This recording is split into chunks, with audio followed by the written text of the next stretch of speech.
Good morning students. Next topic आपका क्या है? टेंसर इनवेरिएंट्स।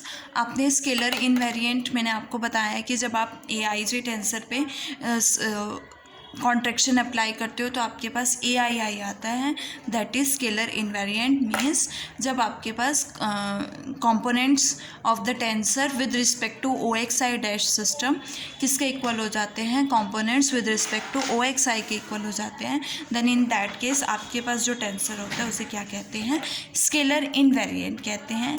इसी तरह से आपके पास तीन इनवेरिएंट्स होते हैं। जो आपका फर्स्ट इनवेरिएंट होता है वो क्या होता है? एआईआई, जिसे हम क्या कहते हैं? Trace of A, that is इसको किससे डिनोट करते हैं? फर्स्ट ए से डिनोट करते हैं। एंड सेकेंड इनवेरिएंट आपका सेकेंड ए से डिनोट करते हैं is equals to 1/2 trace of A का स्क्वायर माइनस ए स्क्वायर का trace, that is your second invariant. और इसको कंपोनेंट फॉर्म में हम कैसे लिखते हैं? ए आई आई ए के माइनस ए आई के आई। और डिटर्मिनेंट फॉर्म में हम इसे क्या लिखते हैं? A11 A12 A21 A22 determinant, this determinant plus this determinant. Okay, now next आपका थर्ड इनवेरिएंट है। Third A, that is equals to 1/6 trace A whole cube plus twice of A cube का trace minus thrice of trace A square into trace A, that is your third invariant. और इसे component form में इस तरह से लिखते हैं 1/6 ए I I A J J A K plus twice of A I K M A M I minus thrice of A I K I A J J. Okay, और determinant form में सारे components का determinant जो आपका क्या बनता है? Third invariant बनता है। तो थ्री इनवेरिएंट्स कौन से हैं हमारे पास? First A, second A, third A, and usually referred as fundamental और प्रिंसिपल इनवेरिएंट्स ऑफ ए कहा जाता है। और ए ट्रांसपोज के जो प्रिंसिपल इनवेरिएंट्स होते हैं वो क्या होते हैं? सेम होते हैं। ओके, अब नेक्स्ट आपके पास है डेविएट्रिक टेंसर। देखो इसमें क्या है, एक टेंसर आपके पास ए है, हम इसमें एक नया टेंसर डिफाइन करते हैं A D is equals to, जिसमें वो किसके इक्वल होता है? A minus 1/3 trace of A into identity, इसके इक्वल होता है। और इसे कंपोनेंट फॉर्म में हम इस तरह से लिखते हैं A I J D is equals to A I J minus 1/3 A K del. देखो जब आप इस पे कॉन्ट्रैक्शन अप्लाई करोगे तो आपके पास क्या आएगा? A I I T is equals to A I I minus 1/3 3 times A K. Okay, 3 से 3 कैंसिल। देखो कॉन्ट्रैक्शन अप्लाई करना मतलब आपने क्या पुट किया है? आई को जे को आई पुट किया है। जे को आई पुट करना मतलब डेल आई आई। एक चीज़ आपके पास आई है कि आपने एक टर्म में आई को जे सब्सटीट्यूट किया है तो वो वैल्यू आपकी उस टर्म में ही चेंज हो जाएगी, लेकिन यहाँ पे आपने जे को आई जो है होल इक्वेशन में पुट किया है, तो इस केस में आपका ये क्या बन जाएगा? डेल आई आई बन जाएगा। तो आप डेल आई आई को सब्सटीट्यूट ओपन करोगे तो आई इज इक्वल्स टू 1 2 3 होता है, तो 1 पुट करोगे तो del 1 plus del 2 plus del 3 del 1 is equals to 1 plus del 2 is equals to also 1 and plus also 1, that is equals to 3। तो आपके पास यहाँ पे वैल्यू क्या आई है? 3 आई है। 3 से 3 cancel, A I I minus ए के। और ए आई आई माइनस ए के आपके पास इक्वल होता है बिकॉज आई को भी आप 1 2 3 सब्सटीट्यूट करते हो और के को भी आप 1 2 3 सब्सटीट्यूट करते हो, तो ये वैल्यू क्या आ जाएगी? 0 आएगी। इट मीन्स ए डी का ट्रेस क्या होगा? 0 होगा।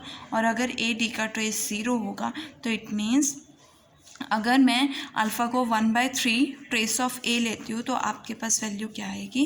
ए is equals to alpha I plus A. देखो तो ए किसके इक्वल हो जाता है आपके पास? अल्फ़ा आई, बिकॉज आपने ट्रेस ऑफ ए को 1/3 ट्रेस ऑफ ए को क्या लिया है? आई लिया है। So we write A is equals to alpha I plus A D. और हर एक टेंसर को हम इस तरह से रिप्रेजेंट कर सकते हैं, सम ऑफ 2 टेंसर्स, जिसमें से 1 टेंसर अल्फ़ा आई होता है जिसे हम आइसोट्रॉपिक कहते हैं, और सेकेंड ए डी होता है जिसका ट्रेस क्या होता है? 0 होता है, और जिसे हम यूनिकली डिटरमाइन भी कर सकते हैं। ओके, जो आपके पास पार्ट अल्फ़ा आई है ऑफ दिस रिप्रेजेंटेशन इसे हम स्फेरिकल पार्ट कहते हैं और ए डी को हम डेविएट्रिक पार्ट कहते हैं ए का, और इसे हम डेविएट्रिक टेंसर भी कहते हैं। ओके, इसका फर्स्ट इनवेरिएंट आपके पास क्या होता है, आपको पता है फर्स्ट इनवेरिएंट ट्रेस ऑफ ए होता है, तो यहाँ पे डेविएट्रिक टेंसर की बात है तो ट्रेस ऑफ ए डी होगा, दैट इज हमने प्रूफ क्या किया, दैट इज इक्वल्स टू 0। तो first invariant of deviatric tensor is equals to 0। Second invariant find out करोगे तो ये वैल्यू आपके पास 0 होगी, बचा क्या ये। थर्ड इनवेरिएंट फाइंड आउट करोगे तो आपके पास ये भी 0 है और ये टर्म भी क्या हो जाएगी 0, तो बचेगा क्या आपके पास, ये बचेगा, that is twice of this upon 6 we get 1/3। Okay, sometimes second invariant को हम negative of second A D भी कहते हैं, just because of negative sign. Okay, now next definition है आपकी आइगन वैल्यूज़ और आइगन वेक्टर्स, आपने पहले भी पढ़े हुए हैं आइगन वैल्यूज़ और आइगन वेक्टर्स। देखो टेंसर्स के केस में भी आइगन वैल्यूज़ और आइगन वेक्टर्स हैं। Let A be a tensor of order 2, A आपके पास टेंसर है ऑर्डर 2 का, then a non zero scalar, आपके पास एक non zero scalar lambda exist करेगा जिसे हम आइगन वैल्यू कहेंगे ए की, in which case if there exist a unit vector, अगर एक यूनिट वेक्टर न्यू एग्जिस्ट करेगा such that A nu is equals to lambda nu होगा, then in that case lambda आपके पास आइगन वैल्यू होगी corresponding to this unit vector, और ये unit vector क्या होगा, आइगन वेक्टर होगा, जिसे हम कैरेक्टरिस्टिक वेक्टर भी कहते हैं और प्रिंसिपल वेक्टर भी कहते हैं। और इस इक्वेशन को हम कॉम्पोनेंट फॉर्म में कैसे लिखेंगे, A represented by A I J nu nu J lambda nu I. Okay, now also the direction of nu के डायरेक्शन को हम प्रिंसिपल डायरेक्शन ऑफ ए भी कहते हैं। तो आगे क्या लिखा हुआ है, if nu is an eigen vector of a tensor A, अगर न्यू आपके पास आइगन वेक्टर है टेंसर ए का और लैम्डा उसके कॉरस्पॉन्डिंग आइगन वैल्यू है, then negative of nu is also an eigen vector of A, तो नेगेटिव ऑफ न्यू भी आइगन ए वेक्टर का क्या होगा, सॉरी ए टेंसर का आइगन वेक्टर होगा, किसके कॉरस्पॉन्डिंग, सेम आइगन वैल्यू के corresponding, because we can right A of minus nu is equals to lambda of minus nu. So more than one eigenvectors can, तो एक से ज़्यादा एक eigen value के corresponding एक से ज़्यादा आइगन वेक्टर्स हो सकते हैं, बट एक गिवन वेक्टर के कॉरस्पॉन्डिंग सिर्फ एक ही आइगन वैल्यू होती है। ठीक है, जैसे I nu is equals to nu for every vector nu, हर एक यूनिट वेक्टर न्यू के लिए आपके पास आइडेंटिटी टेंसर आई होता है और 1 उसकी आइगन वैल्यू होती है। ओके, नाउ इससे आइगन वैल्यूज से रिलेटेड आपके कुछ थ्योरम्स हैं। फर्स्ट थ्योरम है A number lambda is an eigen value of a tensor A, आपके पास लैम्डा आइगन वैल्यू है ए टेंसर की, if and only if, condition क्या है, it is a real root of cubic equation, अगर वो eigen value इस equation का रियल रूट होगा, इस क्यूबिक इक्वेशन का रियल रूट होगा, तभी लैम्डा क्या होगी, आइगन वैल्यू होगी। और यहाँ पे फर्स्ट है, सेकेंड है, थर्ड है, क्या है, इनवेरिएंट्स, प्रिंसिपल इनवेरिएंट्स हैं ए K. Okay, now given that lambda is the eigen value of A, lambda क्या है आपके पास, ए की आइगन वैल्यू है, अगर ए की आइगन वैल्यू है तो A I J nu J, lambda eigen value है तो आइगन वैल्यू के डेफिनेशन से एक न्यू आई, आप न्यू एक आइगन वेक्टर आएगा और according to definition A I J nu J किसके इक्वल होगा, लैम्डा न्यू आई के इक्वल होगा। देखो आपने इसको इस फॉर्म में कैसे लिखा, आप न्यू आई को क्या लिख सकते हो, we can write nu I को क्या लिख सकते हो, del I J nu J, Y, जब आप जे को आई पुट करोगे, ठीक है, यहाँ पे डेल आई जे को सॉल्व करने के लिए एक टर्म में जे को क्या पुट करोगे, आई, तो आपके पास क्या आएगा, डेल आई आई न्यू आई, और डेल आई आई 1 होता है तो आपके पास क्या आ जाएगा, nu I, this is equals to nu I. तो आप न्यू आई को क्या लिख सकते हो, डेल आई जे न्यू जे, और लेफ्ट हैंड साइड में लेके आओगे तो न्यू जे कॉमन, तो आपके पास क्या आएगा, A I J minus lambda del I J nu J. देखो लैम्डा डेल आई आई कब 3 बनता है? जब आप पूरी होल इक्वेशन में j को i पुट करते हो। जब आप एक टर्म में j को i पुट करते हो, ये always equals to 1। Okay, because ये पर्टिकुलर वैल्यू के लिए होता है, वो सभी वैल्यूज़ के लिए होता है।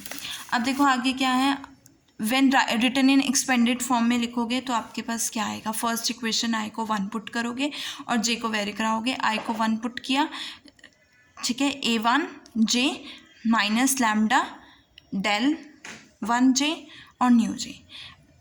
अब j को 1 पुट करोगे तो यहाँ पे डेल 1 1 1 हो जाएगा, 2 पुट करोगे तो यहाँ 0 हो जाएगा, 3 पुट करोगे तो यहाँ 0 हो जाएगा। तो ये क्या इक्वेशन बनेगी ये।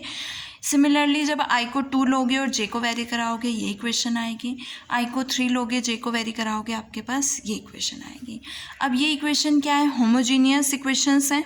सो we get this is a homogeneous system of the 3 equations in 3 unknowns. Unknowns क्या है, nu 1 nu 2 nu 3 and the condition for existence. और इन दैट केस जो नॉन ट्रिवियल सॉल्यूशन की कंडीशन होती है वो क्या होती है, determinant of the equation of this matrix is equals to 0। जब आप इसे एक्सपेंड करोगे तो आपके पास क्या आएगा, a11 minus lambda times a22 minus lambda into a33 minus lambda minus a23 into a32। Similarly for this and similarly for this. After solving आपके पास ये इक्वेशन आएगी, minus lambda cube plus lambda square a11 plus a22 plus a33 minus lambda times, देखो put करोगे ना आपके पास a11 a22 minus a23 a32 आ रहा है। इसका मतलब क्या है, ये किसका डिटर्मिनेंट है, a11 a12 a21 a22। ये किसका डिटर्मिनेंट है, a22 a23 a32 a33।